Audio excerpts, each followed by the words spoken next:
great series. They are great. Edgar Allan Poe film that you made with Roger Corman. His name has certainly come up before in our discussion. Began, in my memory, certainly again, as the House of Usher. And I'm wondering if that is correct. And secondly, what your impressions are of those early days working with Corman. If any thoughts linger, images, yes, Roger was an extraordinary fellow. First, he was extremely well organized, and he was enormously intelligent. And what he tried to do with all of us who worked in those pictures with him was to express some of the psychology of Poe's characters and to imbue our movie versions, because they really couldn't follow Poe too closely. With the real sort of extraordinary genius that is Edgar Allan Poe, I still think he's probably the greatest American writer. And we had to change the stories to fit movies, you know. I mean, a short story doesn't come out in an hour and a half, you know. It really doesn't.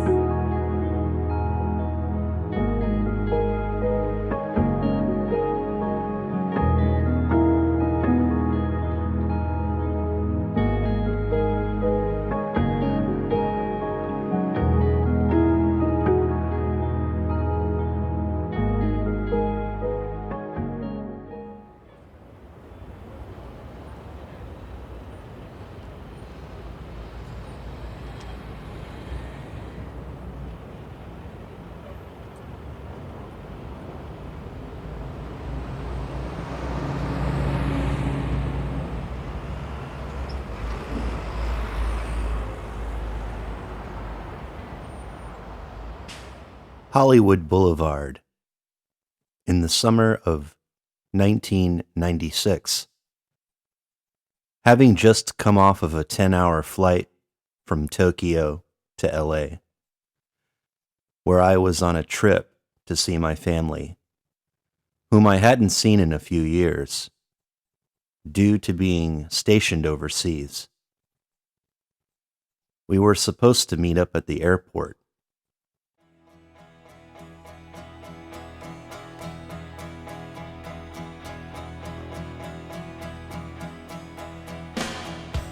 I remember a lot of vague memories from that trip, like where all of us crowded into one of those minivans. You know, the kind that has the sliding door that opens to the side? I remember having those same flashbacks from when we'd go on those big family trips growing up. But now I'd been on my own for a number of years and developed my own personality. Hollywood always seemed like the place that fascinated me from a distance. You know, the kind of place you see on television and award shows. But it was all the more surreal to see it up close in real life. My personal goal for that trip was to find Vincent Price's star on the Hollywood Walk of Fame. A personal tour, which had started on that hot summer day, very early in the morning, if I remember it correctly. There were so many names that I'd come across on that mile or so hike through Hollywood Boulevard. I came across Christopher Reeve's star and had to get a picture of it with my then cheap, disposable camera. Then it was on to other names of people I'd admired, like Peter Lorre and Frank Sinatra, whose hand and shoe prints were captured in cement right outside of the Chinese Theater, which used to be called Grauman's Chinese Theater. All along the journey, one name stood out though, and that was Vincent's. I had always been a huge fan of his film and television appearances from back in the day. At that time, I was too young to really be aware that so many of the films that I grew to love of Vincent Price, hell, even obsess over when I had obtained copies of them on a very grainy VHS that someone had dubbed off of a local TV station, or actually a collaboration between two artists.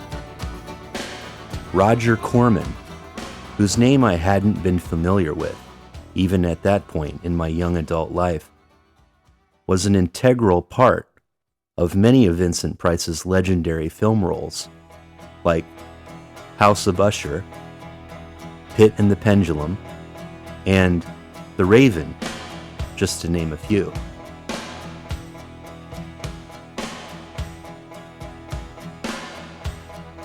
So it was with total shock when I later found out that a lot of the best movie roles that Vincent Price was in was directed by one guy, that being Roger Corman.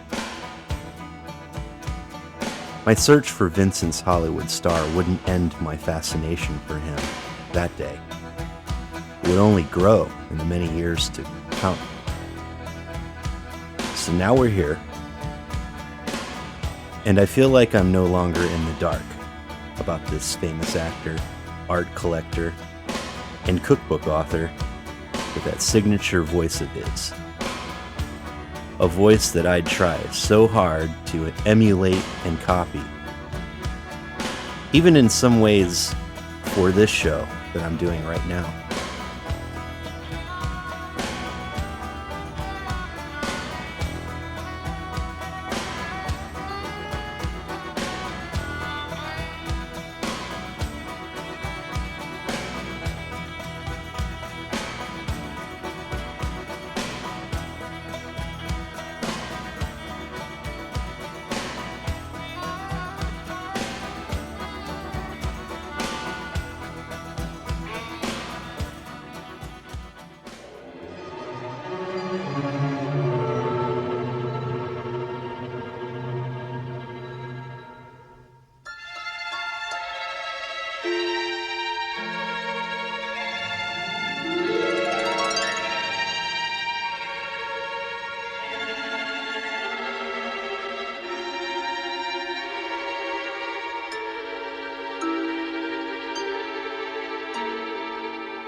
I think the key thing is the recreation of that childhood moment of horror. I think you have to take an adult and bring him back to his infancy to recreate for him what's frightening. That's why in so many horror films you have a dark house, you have the stormy night, you have the lightning, the thunder.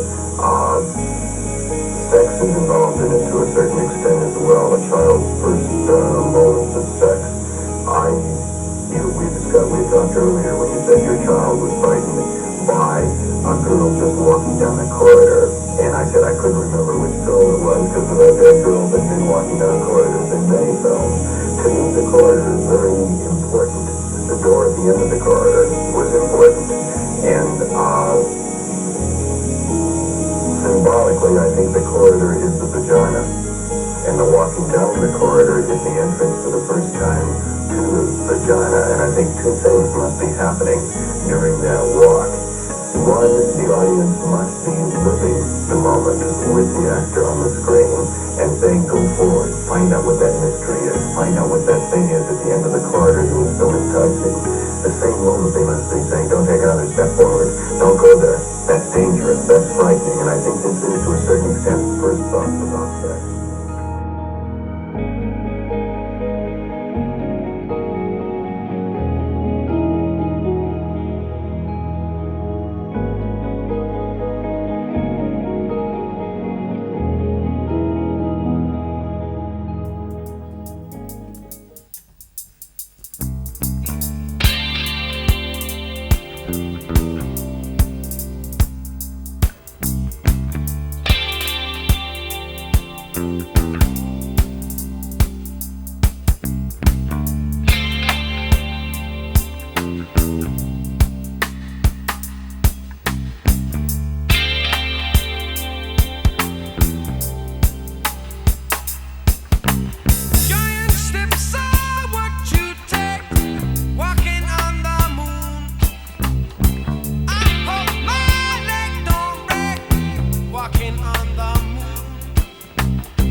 So, it had occurred to me when I was trying to come up with an idea to do a new podcast show that I kept coming back to that particular memory, the one I just shared with you all a couple minutes ago.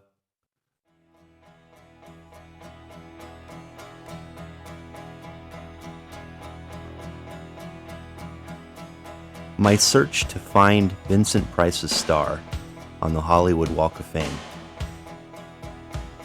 I remembered some of the other places in LA that I visited on that trip, but none of them were more exciting than that moment where I finally got to see Vincent's star and get my picture taken with that cheap old disposable camera bought in some convenience store on the way to Hollywood Boulevard that morning. I really wondered why a memory like that stuck out so much, rather than so many countless others, which should have been more memorable. It was like Roger Corman was saying in that short interview I just played, where he was describing that childhood moment of horror. That which he describes, bringing an adult back to his or her infancy to recreate that moment. But instead of his vision of a dark house or a flash of light, or describing it being like a female's private parts, I'm more akin to the belief that our obsession with the people we idolize takes on a whole new meaning whenever a symbol of some kind is attached to it. In this case, for me, it was that old picture I still have somewhere that was taken of me kneeling down on Vincent's star that day. I felt closer to someone I hadn't ever known, only through the magic of celluloid, and far removed from some of my own generation's heroes. I had fallen in love with a time and place that I never grew up in, but somehow, instantly knew why that was the case.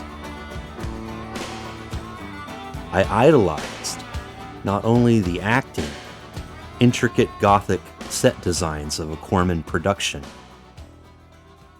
but of the period in which it was made. They seemed remarkable, somewhat campy, but always of a professional and high caliber, even if some of them were made on such a tight budget. It really does remind me now of doing this podcast with its own limitations. I'm certainly not in it for the money or fame. And looking back on the partnership of Corman and Price, neither were they.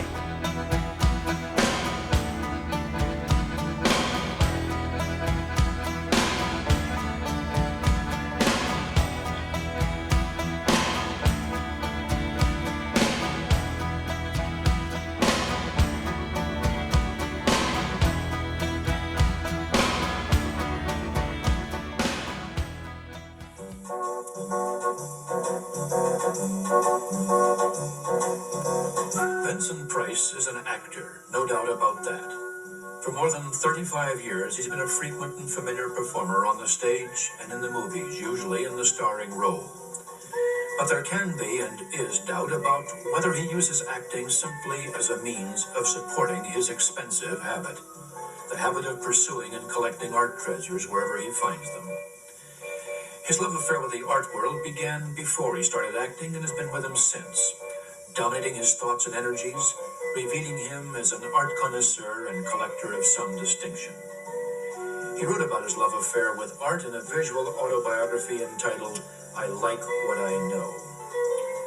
More recently, his efforts have turned toward another art, that of cuisine, having collaborated with his wife on several books on that subject, the latest of which is the Vincent and Mary Price Cookbook.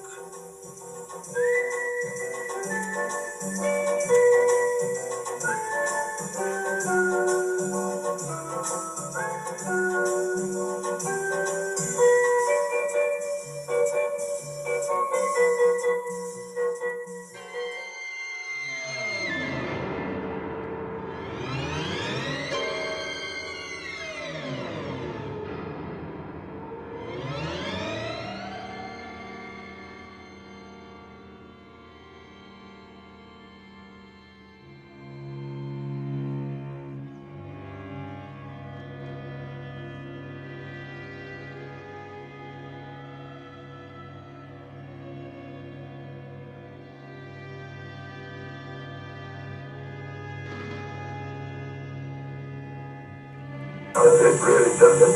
I would say in regards to the Poe films, probably the earlier ones. The ideas were fresher.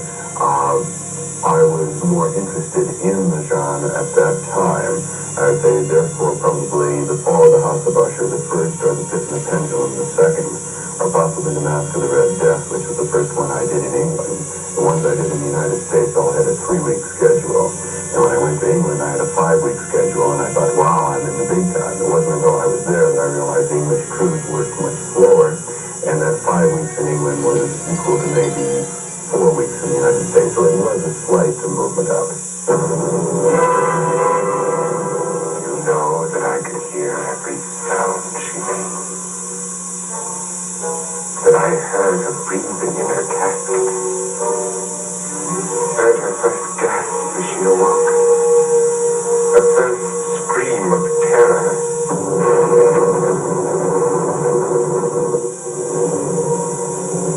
Is she still alive? No. Is she? No. Is she? Yes, even now I hear her. Dead. Alive. Deranged. Infuriate. Can you not hear her voice? Is the right word. It was pre-production planning. I'm a great believer in having as much of the film planned. But you went all out in one, didn't you? The terror. The legend goes, I think you had a couple of days or a day left over with the cast, and you made it in a day or two. Or, well, that's approximately Correct. I shot all of the interiors with Boris Karloff in 2 days. And, as a matter of fact, what happened was I was finishing up The Raven. And I was supposed to play tennis on a Sunday, and it was raining. So I was sitting around my house, and I was thinking, yeah, we got good sets here in The Raven. I might be able to put something together and reuse those sets. So I called a writer who was a friend of mine, and on that Sunday afternoon we met and worked out a storyline. And I said, I have to shoot within a week because I'll finish The Raven in 1 week. And what we decided to do, since we couldn't really put together a full script in a week, we worked out the storyline that afternoon, and then we wrote the pages for the 2 days with Boris Karloff. And I talked to Vincent Price first. And Vincent was going on a lecture tour, so he couldn't do it. So I worked out a deal with Boris to work the 2 days. And then I hired Jack Nicholson, who's a friend of mine, and a couple other actors who were friends of mine. And I said, we will shoot 2 days on this picture, on these sets. Then we will break. We'll write the rest of the picture from this rough storyline we've got, and then we'll shoot the added scenes. Now, I shot on the set with a union crew, but I didn't have the money to finish the picture with the union crew, so I only shot the interiors. The exteriors, I had probably half the young directors in town shooting. Francis Coppola shot part of it. Monty Hellman shot part of it. Dennis Jacobs shot a portion. Jack Hill. And finally, at the end, Jack Nicholson, we were thinking it'd go on for a month, and somebody would shoot for a couple of days, and then go on to another assignment. Somebody else would shoot a couple of days later. Finally, Jack Nicholson said, look, I can direct as well as any of these guys. I'll finish the picture up. So I said, fine. So Jack went out the last day, directed himself, and we finished. Isn't that right? That's marvelous.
I never read any of Vincent Price's cookbooks or knew much about his obsession with collecting art.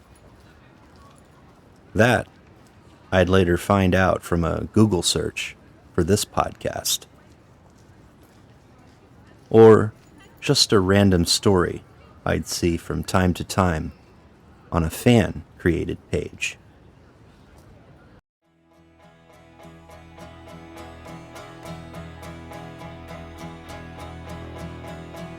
It was interesting how a legend's work often gets overshadowed later on in life by the things that they have a desire or interest to pursue, other than their known profession. With Roger Corman, when I first discovered some of his well-known, as well as not so well-known films, the result was often how you come to things later on in life. It certainly was a mixed bag for me, as anyone who's followed his career over his long decades will know that he made a lot of B-style films of varying quality. Sharktopus, anyone? Despite having a track record of somewhat an almost straight-to-video appeal in some respects, those years of his creative partnership with Vincent Price could certainly be viewed as his golden era. Starting with House of Usher in 1960, they made a total of 7 features, which were adapted from works by Edgar Allan Poe, ending in 1962 with Tales of Terror. These films were on a more expensive budget than what Corman had been previously accustomed to. In earlier features, Corman shot low-budget, black-and-white horror films. But he had an even grander vision of bringing his version of Poe's story, The Fall of the House of Usher, to the big screen. This would start a fruitful collaboration with Vincent Price and really help to establish the future of the horror film industry with higher budgets and better set and costume designs than the previous films, targeted at a young, adolescent audience. American International Pictures, who Corman had worked for previously, were concerned about initial success of a horror picture with no monster in it. Corman's response to them was simply, "The house is the monster," in reference to the House of Usher. The house lives. The house breathes. Corman was becoming more and more interested in Freudian theory and wanted his adaptation to reference psychoanalytic theory. For him, the dark corridors and gaping portals of the decaying mansion were unmistakably female. He was fascinated by the concept that buildings, or at least movie sets, could reflect the ego and the id. Roger Corman was a lover of those original Universal horror films of the 1930s, but relished the idea of making something more elaborate in set and costume design. So, this idea of movie making really was a brand new concept, both for him and the executives at American International Pictures.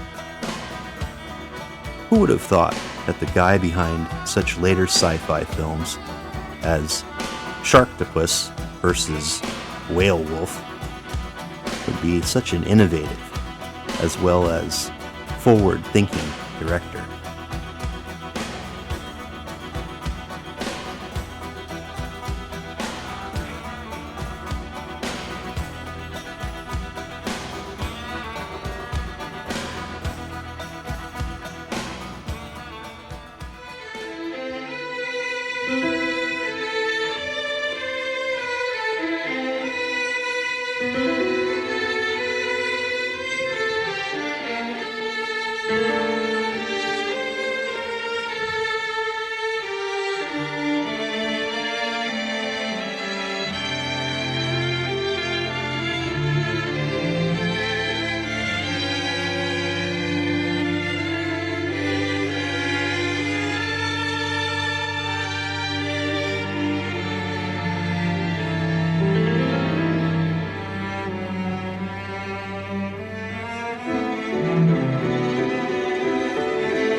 So, I was going through an old box of photos the other day and hoped to stumble across the one of me kneeling at Vincent Price's star on the Hollywood Walk of Fame.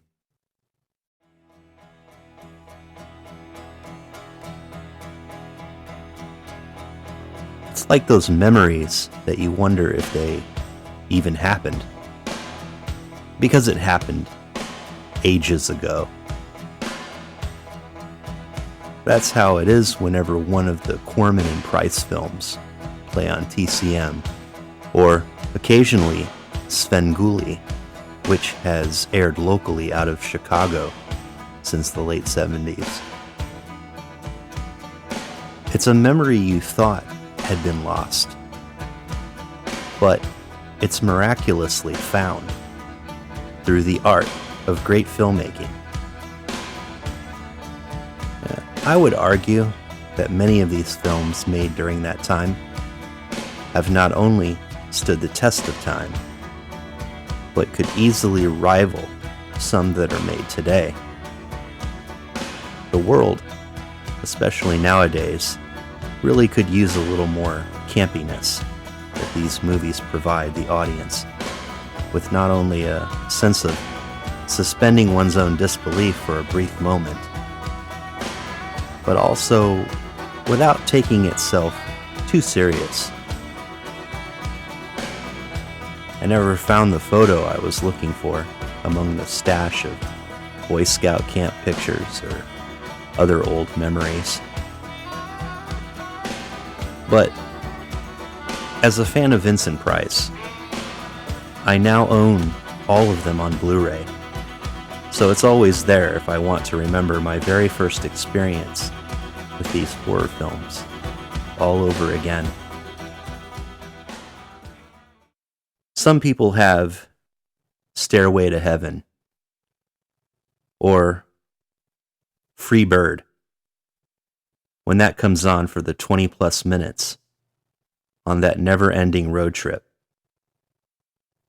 For them, that's their idea of perfection. For me, it's always going to be the duo of Corman and Price. They are my Laurel and Hardy, my Martin and Lewis, my Hall and Oates.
here, but I